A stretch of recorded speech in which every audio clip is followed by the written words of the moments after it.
మా నాయన దయగలిగిన తండ్రి, ఈ సంవత్సరపు ఆఖరి వారాలలో మరొక సంవత్సరం మా ముందుంటుండగా మమ్మల్ని మేము పరీక్షించుకోవటానికి, నీకు దగ్గర అవ్వటానికి, నీవు మాకు దగ్గర అవ్వటానికి భూలోకంలోకి వచ్చిన సత్యాన్ని జ్ఞాపకం చేసుకొని సంతోషభరితంగా ఇతరులను సంతోషపెట్టే వారంగా అనేకులను ఆశ్రయంగా మేము ఉండగలిగినట్లు నువ్వు ఆశ్రయ దుర్గానివి. నీవు నేర్పిన పాఠాలు మేము నేర్చుకొని ఇతరులకు పంచగలిగినట్లు కృపచూపమని దాసుని దాచిపెట్టి మీరు మాట్లాడమని క్రీస్తు పేర వేడుకొనుచున్నాము తండ్రి, ఆమేన్. ప్రియమైన సహోదరి సహోదరులారా, పెద్దలారా, బిడ్డలారా, లూకాసు వార్త 2:10 మనం చూచినట్లయితే, అయితే భయపడకుడి, ఇదిగో ప్రజలందరికీ కలగబోవు సంతోషకరమైన సువార్తమానం నేను మీకు తెలియజేయుచున్నాను. ఆకాశంలో నుండి దేవదూతలు, ఇంకా చెప్పాలంటే అంతరిక్షంలో నుండి, పరలోకములో నుండి దిగి వచ్చి ఒక శుభవర్తమానాన్ని గొర్రెలకు అందించారు. అది గొర్రెలకే కాదు, మనకు కూడా. ఆ వర్తమానం ఏమిటి అని మనం చూస్తే, మత్తయి 1:22 చూడగలిగితే, ఇదిగో కన్యక గర్భవతి అయి కుమారుని కనును, ఆయనకు ఇమ్మానుయేలు అని పేరు పెట్టుదురు. చూసారా, దేవునికి ఇక్కడ కనబడతాడు కన్యకి. ఆయనకు ఇమ్మానుయేలు, అది హెబ్రీ భాష. తెలుగు భాషలో ఇమ్మానుయేలు అంటే దేవుడు మనకు తోడు. యేసుక్రీస్తు ప్రభు ఈ భూలోకంలోనికి ఎందుకు వచ్చాడు అంటే, అరుదించాడు అంటే, రక్తమాంసములలో పాలిభాగస్తులు అవ్వటానికి కారణం మనతో సహజీవనం చేయటానికి వచ్చాడు. మనలాగా ఆకలి కొన్నాడు, మనలాగా నిద్రపోయాడు, మనతో జీవించాడు. ఆయనకు కులమతాలు లేవు, మనకున్న పిచ్చి ఆయనకి లేదు, మనకున్న జాడ్యం ఆయనకి లేదు. క్రైస్తవులమై కూడా జాడ్యం ఉంది, క్రైస్తవులమై కూడా పిచ్చి ఉంది. ఎందుకంటే మనం క్రైస్తవులం. ఆయన మానవత్వాన్ని నెరవేర్చడానికి లోకానికి వచ్చాడు. కుష్ఠరోగిని కవ్వలించుకున్నాడు, గలిలయకు వెళ్ళాడు, గెరాసేనుకి వెళ్ళాడు. ఆయన మానవత్వాన్ని మేల్కొల్పడానికి వచ్చిన ఒక గొప్ప దేవుడు. మానవత్వంలో ఆధ్యాత్మికతను చాటడానికి, తాను పోగొట్టుకున్న దైవత్వాన్ని తిరిగి ఇవ్వటానికి, ప్రసాదించడానికి యేసు క్రీస్తు వారు ఈ లోకానికి అరుదించాడు అనేది మనము తెలుసుకోవాలి. దేవుడు అగోచరుడు కాదు, ఒక తలంపు కాదు, ఒక సిద్ధాంతం కాదు, ఒక బొమ్మలో ఉండేవాడు కాదు, ఒక మట్టి బొమ్మలో నివసించేవాడు కాదు. ఆయన ఈ భూలోకానికి శరీరధారిగా వచ్చి మానవుడిగా జీవించి మానవ యొక్క అతలకుతలమైన బ్రతుకును, అతి నీచంగా సాతాను వలలో పడి జీవిస్తున్న జీవితాన్ని రూపుదిద్దటానికి ఈ లోకానికి వచ్చాడు అనే సత్యం మనం మర్చిపోకూడదు. ఆయన ఎందుకు వచ్చాడు అంటే, ఇంకా మనం చూస్తే యోహాను సువార్త 1:4 తీస్తే ఏముందో చూడండి. ఆడ ఏముందో, ఆయనలో జీవం ఉండెను, ఆ జీవము మనుషులకు వెలుగై ఉండెను కదా. ఆ జీవపు వెలుగును ప్రసాదించడానికి, ఆ జీవపు వెలుగులో మనుషుడు సంచరించటానికి ఆయన ఈ భూలోకానికి అరుదించాడు. మానవులకు దేవుని ప్రత్యేక సృష్టి. ఆయనలో మానవుడికి దేవుడు ఏం చేశాడు? జీవాత్మను ఊదాడు. ఆత్మ ప్రసారాన్నే మర్చిపోయి ఈ లోకము యొక్క సౌఖ్యం కోసం, ఈ లోక సంబంధమైన వాటి కోసం వేగిరపడుతూ ఉండగా, పరమార్థాన్ని వెల్లడి చేసి పరిపూర్ణమైన మానవుడిగా చేయటానికి ఆయన ఈ లోకానికి వచ్చాడు. ప్రతి అవిధేయత దేవునిలో నుంచి తీసివేసి ఆయన పరిపూర్ణమైన తన సమృద్ధి జీవాన్ని మానవుల్లో తన భావాలను నింపాలని యేసుక్రీస్తు ఈ లోకానికి వచ్చాడు. ఒక పండుగ ఇవ్వాలని రాలేదు, కానీ మానవుని రూపుదిద్దాలని, ఆ చెడిపోయిన రూపంలో నుంచి ఒక నూతన రూపం రావాలని. అంటే మనం ఎప్పుడు మర్చిపోకూడదు ఏంటంటే 2 కొరింథీ 5:17లో క్రైస్తవుడు అన్నమాట మర్చిపోండి. అది ఎవరో బయట వారు పెట్టిన పేరు అది. కాగా ఎవడైనా క్రీస్తులో ఉన్న ఎడల నూతన సృష్టి. క్రైస్తవుల్లో నామకార్థులు ఉండొచ్చు, అధర్మ క్రైస్తవులు ఉండొచ్చు, ధర్మ క్రైస్తవులు ఉండవచ్చు, వేషధార క్రైస్తవులు ఉండొచ్చు. కానీ ఆయనకు సాక్షిగా, ఆయనకు నూతన సృష్టిగా మార్చుకోవడానికి యేసుక్రీస్తు ఈ లోకానికి వచ్చాడు అనే సత్యం మనం తెలుసుకోవాలి. ఆ భావాలు మనలో ఉండాలి, కొల్లలుగా విస్తరించాలి. క్రీస్తు జయంతిలో దేవుడు మానవులను దర్శించడానికి కారణాలు తెలుసుకోవాలి మనం. ఎందుకు వచ్చాడు దేవుడు, ఏం చేయటానికి వచ్చాడు? ఒకవేళ ఒక పండుగనే ఇచ్చిపోవటానికి వచ్చాడా? అంతకంటే ఇంకేమన్నా లోతైన భావాలు ఉన్నాయా దేవుడు ఈ లోకానికి రావటానికి? ఈ దినం తెలుసుకుందాం.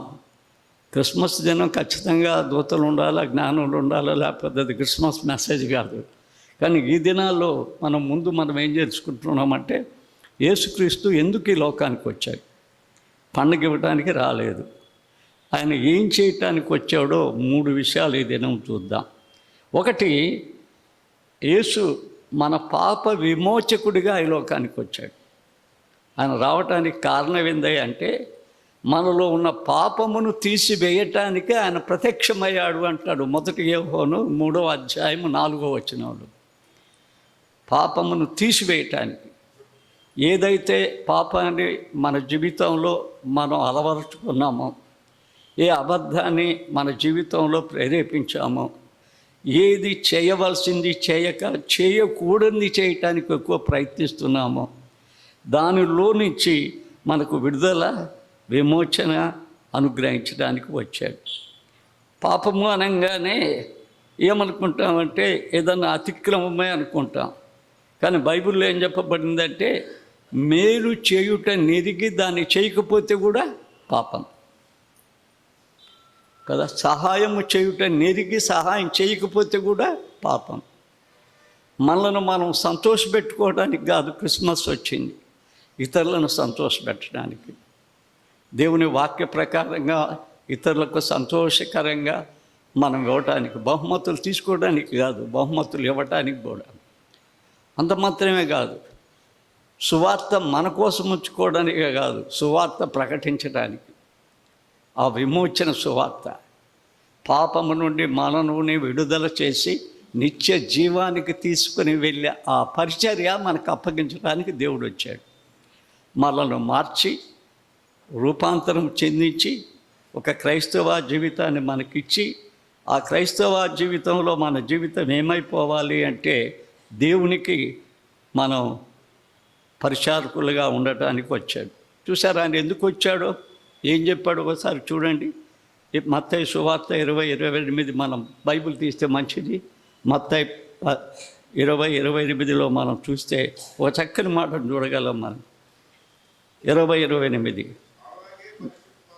మనుష్య కుమారుడు పరిచారము చేయించుకొనుటకు రాలేదు, పరిచారం చేయించుకొనుటకు రాలేదు. ఇంకెందుకు వచ్చాడు?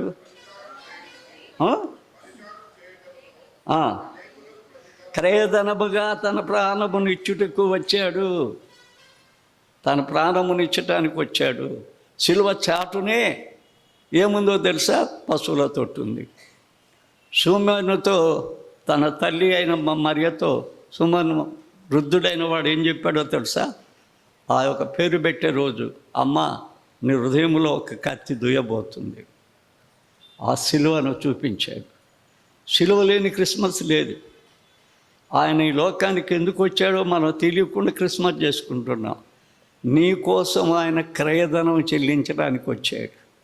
నీవు చేసిన తప్పులకి నిత్యం నరకాగ్నిలో కాలవలసిన జీవితాన్ని నిత్య జీవానికి మార్చివేసి నీలో దేవుడు ఆ యొక్క నిత్య జీవాన్ని ఇవ్వటానికి, విమోచించడానికి ఈ లోకానికి వచ్చాడు.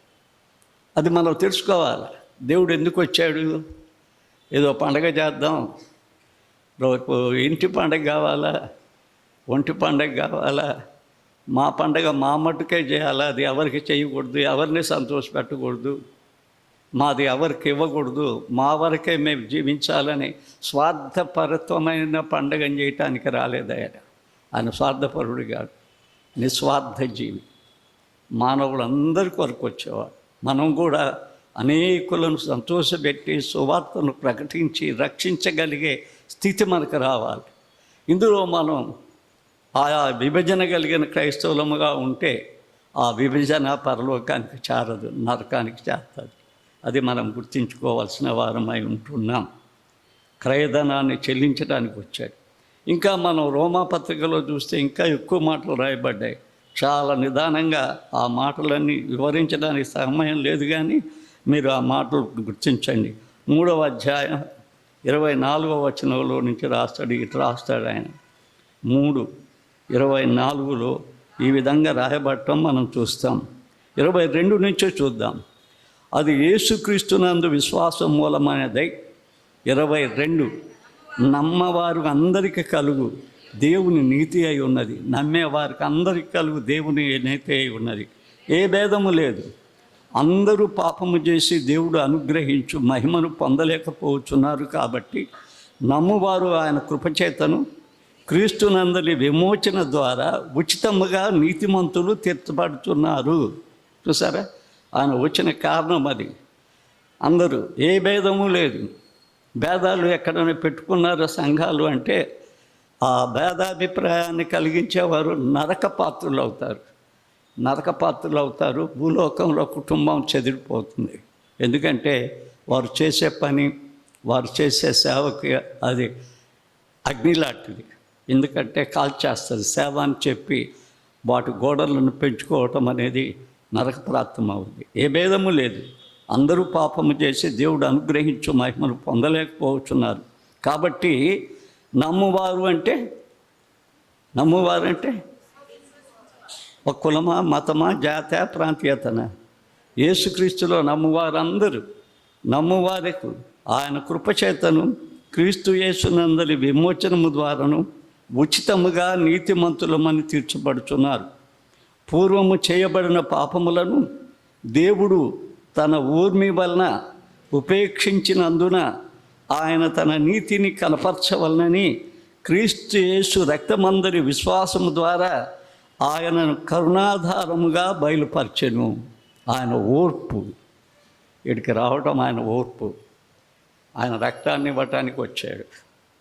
ఆయన పాప విమోచన కొరకు ఈ లోకానికి వచ్చాడు. గుర్తుందా బిడ్డలారా? మనం నేర్చుకోవాల్సింది ఏంది క్రిస్మస్? ఎందుకు వచ్చాడు క్రిస్మస్? ఆయన ఎందుకు వచ్చాడో తెలియకుండా క్రిస్మస్ పండుగ చేసుకుంటే ఎంతో దండగే కాదు, అంతగా మంటలు, నరకం. అది ఆయన నిన్ను దానిలో నుంచి తీసి ఒక ప్రత్యేకమైన జనాంగంగా ఉంచడానికి యేసుక్రీస్తు ఈ లోకానికి వచ్చాడు అనేది మనం తెలుసుకోవాలా. మొదటిది ఏంటంటే పాపము నుండి విడిపించడానికి వచ్చాడు. రెండవది ఏంటంటే పాప బంధకములో ఉన్న వారిని ఆ బంధకములను తెంచివేయటానికి వచ్చాడు. 2 రకాల మానవులు. పాపములో పడి పొర్లాడుతూ ఉన్న వారిని విడిపించడానికి వచ్చాడు. బంధకముల చేత కట్టబడి బైబిల్ చదువుతాం, ప్రార్థన చేస్తాం, అన్నీ చేస్తాం, కానీ ఏదో ఒకటి మనల్ని బంధించింది. లోకంలో ఏదో ఒకటి మనల్ని బంధించేసింది. ఏదో ఒకటి మనల్ని దేవుడి నుంచి దూరం చేస్తుంది. ఏది నిన్ను దూరం చేస్తుందో నీకు తెలుసు. ఏది లోకం నీలో వచ్చి కూర్చుంటుంది. నీవు చేయవలసి పని చేయక చేయకూడని పని చేస్తూ ఉన్నావు. దేవుని గురించి పాడక సినిమా పాడుతున్నావు. దేవుని గురించి ధ్యానించక లోక సంబంధమైన వాటిని ధ్యానిస్తున్నావు. సాతాను ఏం చేసిందంటే నేను టయానికి నేను బంధించేస్తుంది. ఎందుకంటే నిన్ను పరలోకానికి పోకుండా నరకానికి పోవటానికి ఆ బంధకాలను తెంచడానికి వేసి వచ్చాడు. నీ బంధకాలను తెంచడానికి వేసి వచ్చాడు. ఈ క్రిస్మస్లో నువ్వేం చేయాలా, నేనేం చేయాలంటే ఏది మనల్ని బంధిస్తుందో ఆ బంధకాలను క్రీస్తుకి అప్పగించాలి. దేవా, నా చేత కావటం లేదు, నేను తెచ్చుకోలేను, నేను బాగుపడలేను, ఇంపాసిబుల్ అని మనం చెప్పగలిగితే చాలు. మళ్ళా పాతది ఒకటి గుర్తు చేస్తాయి. సమయంలో దావీదును దేవుడు అభిషేకించాడు. అభిషేకించిన దావీదు చాలా పెద్ద పెద్ద పాపాలు చేశాడు. ప్రత్యేకించబడ్డవాడు దేవుని మర్చిపోయాడు. ఉరియా భార్యను తెచ్చుకున్నాడు, ఉరియాను చంపేశాడు. ఎంచొద్దు జనం అంటే ఏం చేసేసాడు, తాను ఎంత మందికి రాజునవుతాను అని. అమోనీయులతో యుద్ధానికి పోతున్నప్పుడు, అమోరీయులు కాదు, అమోనీయులతో యుద్ధానికి పోతూ ఉన్నప్పుడు వారు చాలా చిన్నవాళ్ళు. వారు 10% అయితే వీళ్ళు 1000%.